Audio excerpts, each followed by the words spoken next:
देवरिया जनपद का एक ऐसा गांव जहां सांप काटने पर इलाज के लिए अस्पताल नहीं जाते। गांव में ही कनक बाबा की बनी पिंड पर माथा टेकते व माटी का लेप लगाते हैं। इस गांव में सांप द्वारा डसा इंसान नहीं मरता। आइए आपको ग्रामीणों की ही जुबानी वर्षों से चली आ रही परंपरा, विश्वास व आस्था के बारे में बताते हैं। देवरिया मुख्यालय से लगभग 20 किलोमीटर दूर तरकुलवा ब्लॉक के रतनपुरा गांव है। इन ग्रामीणों का लगभग वर्षों से चली आ रही आस्था की जड़ें कितनी मजबूत है, देखिए देवरिया से महुआ टाइम्स के लिए एसएस कृष्णा की विशेष रिपोर्ट।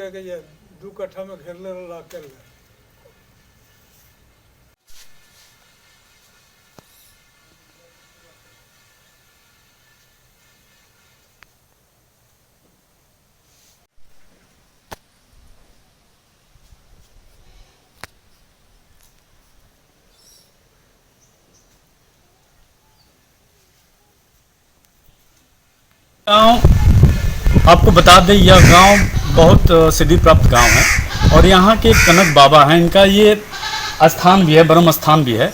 यहाँ पे इस गांव की ये खासियत है, इस सिवान में, इस गांव के सिवान के अंदर यदि सांप काटता है तो इलाज के लिए वो किसी हॉस्पिटल या हम वहाँ नहीं जाते हैं। यह वही स्थान है, वहीं पे जाते हैं जहाँ पे सांप का जितना भी बिख होता है यहीं पे आके उतारा जाता है और वहाँ पे इनके स्थान का माटी लेके लगा दिया जाता है शरीर पे, पूरे शरीर पे भी, और जहाँ काटा होता है सांप वहीं पे।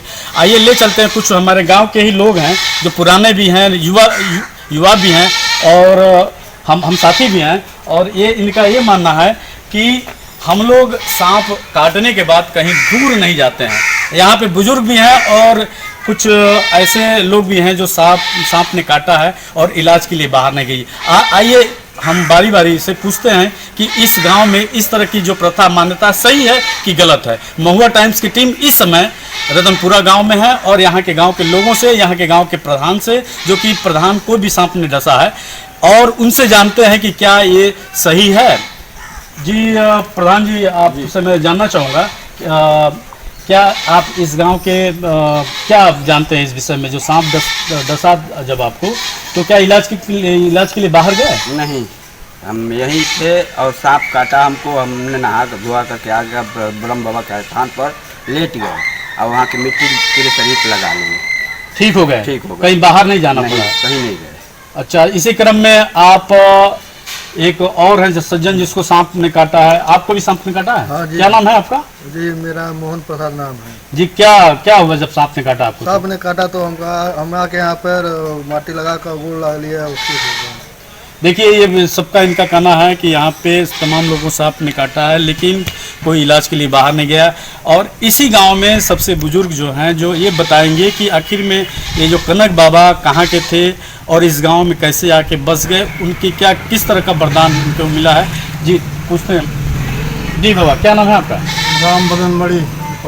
ये क्या यहाँ का किस तरह का मान्यता है, किस तरह का पता है, क्या बात सही है कि सांप के काटने के बाद इस गांव के लोगों को बाहर इलाज करने के लिए नहीं जाते हैं? तो बाबा को विषकुंपला ने काट लिया था और उसके बाद से स्थान बाद में मर गए तो बना और उसके बाद से वो अति हुआ।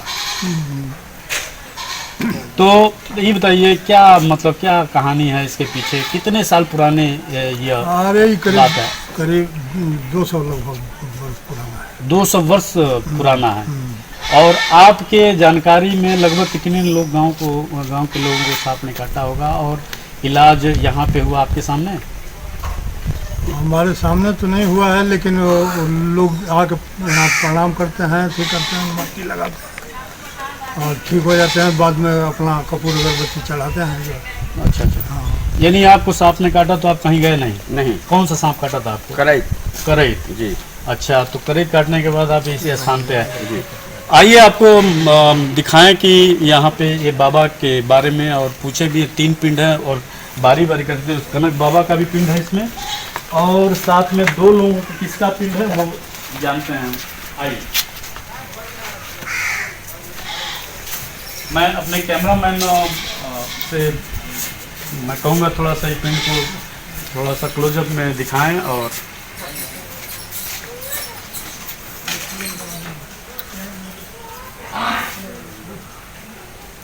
ये किसका पिंड है?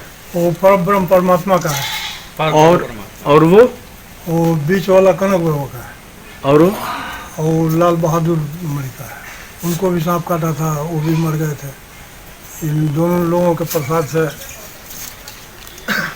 यही वो कनक बाबा का स्थान है जहाँ पे सांप काटने के बाद लोग यहीं पे आते हैं पीर बाबा के यहाँ। जो बरम बाबा के जो स्थान पे जो कनक बाबा का जो पिंड बना हुआ है, यहीं से मिट्टी उठाते हैं और शरीर पे लगाते हैं, और लगाने के बाद वो पूरी तरह से स्वस्थ हो जाते हैं। आज तक ये रतनपुरा गांव किसी के इस तरह का तो प्रसिद्धि, सांप काटने से नहीं मरा है कोई। सांप काटने से, अभी बाबा ने कहा है कि सांप काटने से कोई मरा नहीं है। इसीलिए मैं इसी तरह दर्शकों से निवेदन करना चाहूँगा कि इस महुआ टाइम्स की टीम को ज़्यादा से ज़्यादा देखें और इस गांव को ऐसे प्रचार प्रसार हो ताकि दूर दूर से लोग आए इस गांव के ख्याति के बारे में जाने। देवरिया से महुआ टाइम्स के लिए सुदामा सिंह कृष्ण। ये इसी क्रम में एक ऐसे शख्स हैं जो सांप ने बार इनको दौड़ा कर काटा, इसके बावजूद भी वो इलाज करने बाहर नहीं गए। ये यहीं बाबा के स्थान पे आए और आइए इन्हीं के जुबानी सुनते हैं कि क्या है पूरा मामला। जी क्या नाम है आपका? महेंद्र कुशवाहा। जी महेंद्र जी बताइए, सांप ने आपको कितनी बार काटा, क्या क्यों काटा? वजन खेते में काम कर तो का भइल? ओने कटला दौरा कटवा सा वो दू गो तीन गो सांप, 2-3 गो सांप रहना सो हाँ। दौड़ा कटना सो। दोपहर में। हाँ ये बात सही है ना? हाँ। कहा कि महुआ टाइम्स के बहुत लोग, लाखों लोग देखे अलावा और आपके गांव का मान लीजिए एक कायाकल्प होने वाला है, कहेंगे इसीलिए सही है ना? सही है, सबसे पूछ लीजिए। अच्छा चलिए ठीक है, हम सबसे हमने पूछ लिया है। बस आखिरी एक शख्स जो आपको दौड़ा कर काटा था सांप ने, और एक उस समय क्या कर रहे थे आप? उस समय खेत में काम करे। कहाँ पे? रोड के सिवान के अंदर? हाँ। गाँव के सिवान के अंदर? सिवान के अंदर है। अच्छा, सिवान के अंदर सांप ने काटा दौड़ा। कौन सांप रहा? गेहूं। ये कुशवाहा जी हैं वो जो इनको सांप ने दौड़ा कर काटा और अभी तक ये जिंदा है। ये सिर्फ एक बाबा की देन है, और बाबा का इसलिए बाबा जी मुझे भी आशीर्वाद दें, और मैं चाहता हूँ कि मेरा भी चैनल और लोग इसी तरह से मुझे पसंद करते रहें, मेरे चैनल को पसंद करते रहें। और जब भी सांप काटने की बात हो तो मैं बाबा का भी आशीर्वाद और उनसे परमिशन और आज्ञा लेना चाहूँगा कि कम से कम इसी गांव का ही भला के साथ साथ में अन्य गांव के लोगों का भी भला करते रहें। देवरिया से महुआ टाइम्स टीम की तरफ से इस रतनपुरा गांव और खासकर कुशवाहा जी को ईश्वर लंबी आयु दे, और इसी तरह से वो प्रचार प्रसार महुआ टाइम्स का करते रहें। जय हिंद, जय भारत।